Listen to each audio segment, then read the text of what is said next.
Yo, what's going on, guys? What is going on? Welcome back. Welcome back to another one. Hope all is well.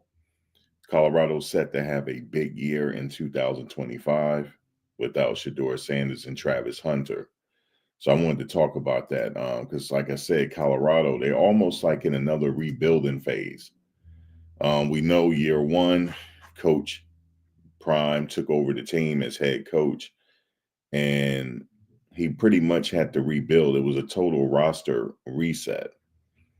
And I knew at some point it'll have to be another, not a total roster reset, but it'll have to be another rebuild again.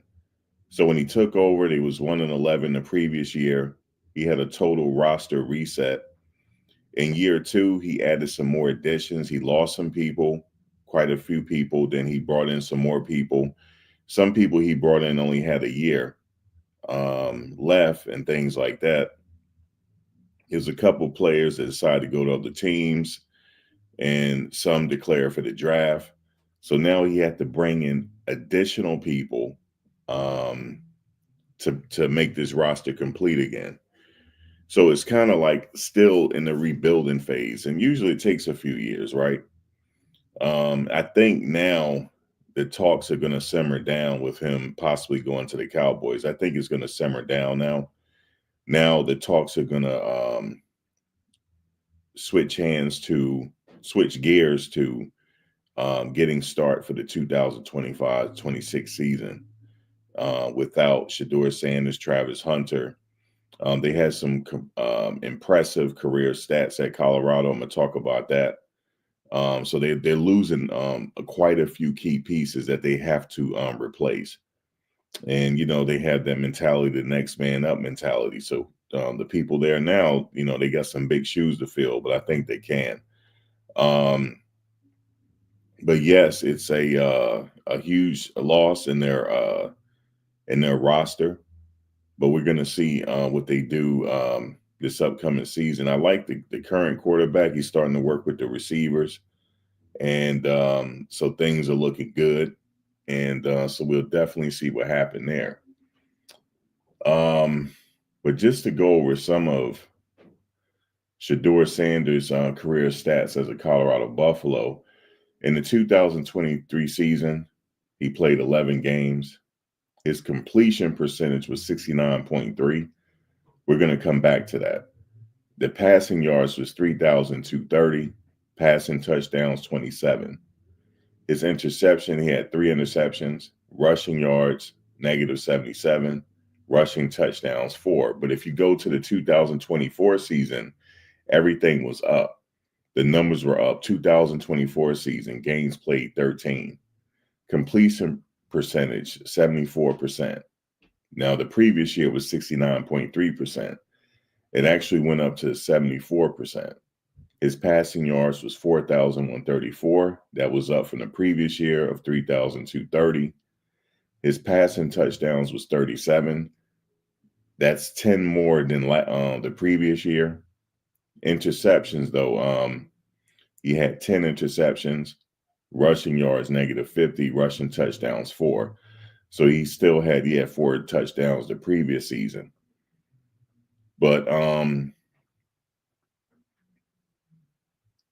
so the average completion percentage was 71.6% for his career at Colorado. Total passing yards 7,364. Passing touchdowns 64. Rushing touchdowns 8. So they're losing a huge piece to the puzzle here. But that was eventually going to happen anyway, because he only had 1 year left. He knew he came into Colorado with only 2 years left. So we knew at some point we're going to lose Shedeur Sanders. So those are some impressive stats. If you notice, his stats continue to go up since his freshman year. The numbers were on the incline. It never went on the decline for his passing and his passing yards and completion percentage. Now, getting to Travis Hunter, in the 2023 season, he played 9 games, 57 receptions, 721 yards, receiving touchdowns 5. Defensive stats: 32 tackles, 4 interceptions, and 11 pass breakups. Now, in the 2024 season, obviously them numbers went up because in 2003, he had to sit out for an injury. His total receptions was 96. He played 13 games. Receiving yards 1,258. Receiving touchdowns 15. His defensive stats: 32 tackles, 4 interceptions, which is very impressive, 11 pass breakups. So that's a lot they're going to lose there.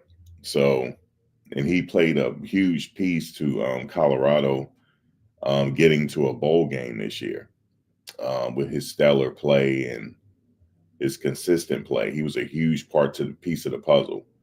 So they'll have to be the next man up to fill those shoes. And also talking about that, it's like with Travis, you're losing 2 people. So Shiloh, let's get to Shiloh because they're losing Shiloh. So he played a total of 11 games in the 2023 season. He had a total of 70 tackles. I don't know why people are saying this. He's going to have a hard time going into the NFL. He's very solid. 70 tackles in the 2023 season. Solo tackles 55, assisted tackles 15, tackles for a loss 1. He did have an interception. He returned it for 80 yards. 3 pass breakups, 4 forced fumbles, and fumble recoveries 1. Now, in the 2024 season, he played 2 games less because of an injury. But his total tackles, right, was 55. It would have been more, but he missed those games. Solo tackles 38, assisted tackles 7, tackles for a loss 2, 1 sack, 1 pass breakup, 1 forced fumble. Very, very, very solid player. So this is all the stuff that they're losing here. Cameron Silman Craig, he played a total of 12 games in the 2023 season. And 2024, he played 13 games. 44 tackles, 32 solo tackles, assisted tackles 12. 1 sack. He had an interception in 2023. He had 3. He had 3 pass breakups. In 2024 season, played a total of 13 games. He played them all. He started all 13. Tackles 94, solo tackles 66, and assisted tackles 28. So that totaled 94. Tackles for a loss 10, 2 sacks, 1 interception, 3 pass breakups, 1 forced fumble. This is a lot they losing. And like I said, the next man up got to look at that, and that's the blueprint right there that these gentlemen set. So they're going to have to step up if they want to get back to a bowl game. I think at the quarterback position this year, they're going to be okay. The quarterback that they have right now, he's very mobile. They do have the freshman as well. So we're going to see where he's at in training camp. But they look like they may go with the more experienced player and bring Juju along as needed. But he definitely got some big shoes to fill with they losing Shedeur. So we're going to have to see how he translates into next season to see what happens. But this is still another rebuilding phase, and I'm not sure what I don't want to predict the season just yet. As far as I'm looking at the schedule, it's definitely going to be a hard schedule. And but I do like some of the people that they brought in the trenches, and they add into the mainly the offensive line. So definitely they have to beef that up, get Jordan Seaton and Rock some help, and the few others that stayed as well to have some good competition in that room. But the main objective is to protect the quarterback and get the running game going in the 2025-26 season. They got to get that running game going, and that'll help them out tremendously. I think they will get the running game going, like that. Like I said, in the rebuilding phase, they still having some turnovers with the coaches. That's to be expected in college football. Coaches usually move around and until they work their way up the ladder. So all teams got to go through that. As far as losing coaches, they're here 1 minute, gone the next. But at some point, there's going to have to be some stability at the coaching position. Um, there's going to have to be some stability. I'm not talking about Jerry Jones in this video. Yeah, we passed all that. So yeah, there's going to have to be some stability in the coaching position at some point.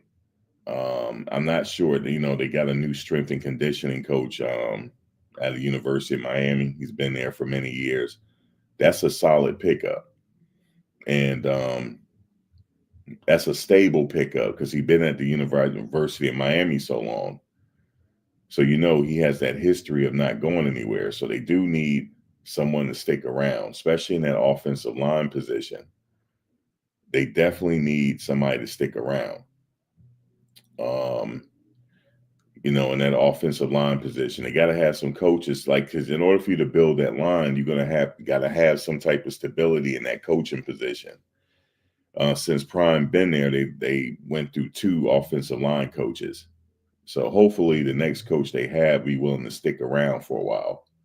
As well as the trenches, they're gonna have the coaches from last year, so they're good in that department. As far as the strength and conditioning, we lost some people in the strength and conditioning. We added one, like I said, from the University of Miami. I think they may be losing Coach Mo as well. We're gonna have to keep an eye on that. Coach Mo Sims, he posted a video at UNLV on his stories. So I don't know. That might be an indication that he's headed to UNLV, but we're gonna see.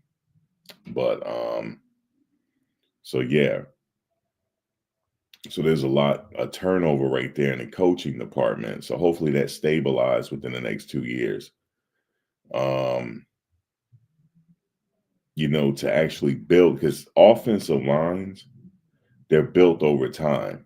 In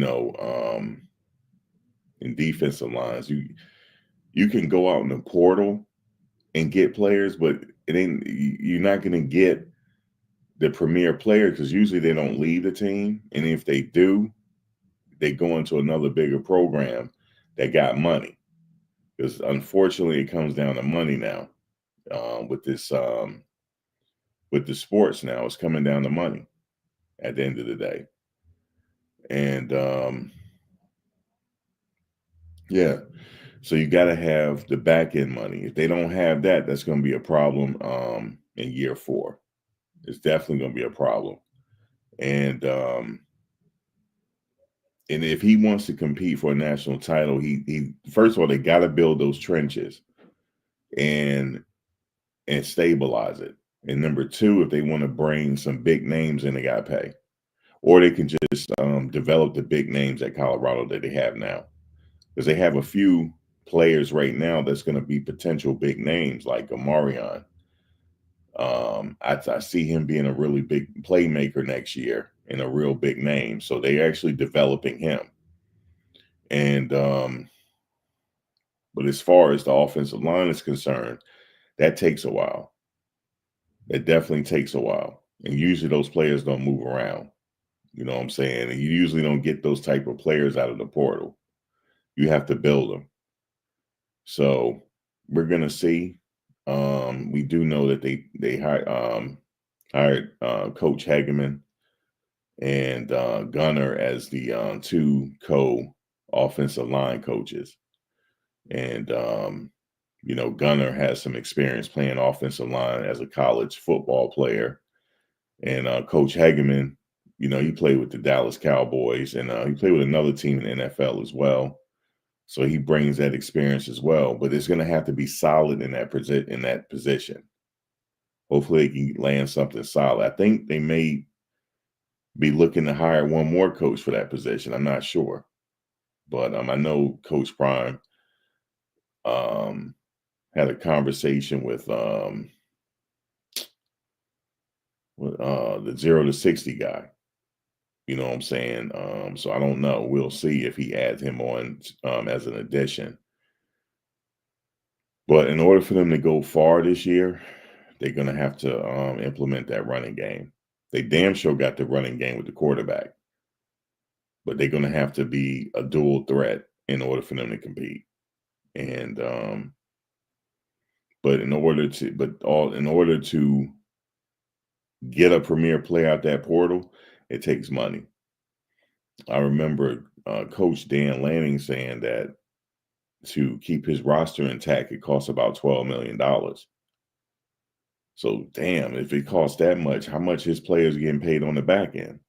You know, so fortunately these bigger schools, they have the endowment, they have the invest, I say investors, but the people that's donating into the collectives, you know, some members from, some people that's their alma mater, they'll donate there. That's what Colorado needs. I'm pretty sure they're going to get a donation from Travis and Shedeur, but they need more people to really open that well up, so they can have some wiggle room to go, like Coach Prime said, go shopping. Unfortunately, that's just the way the times are now. Players are getting paid, and they want to get paid.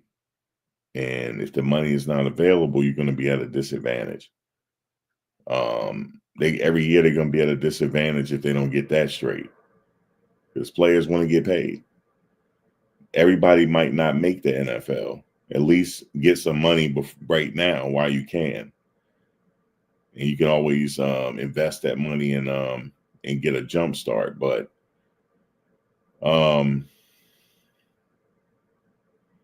so the test this year I'm going to be watching is the quarterback position, and mainly the quarterback and offensive line. I'm not worried about the defensive line, believe it or not. They got some dogs at that defensive line. Not worried about it.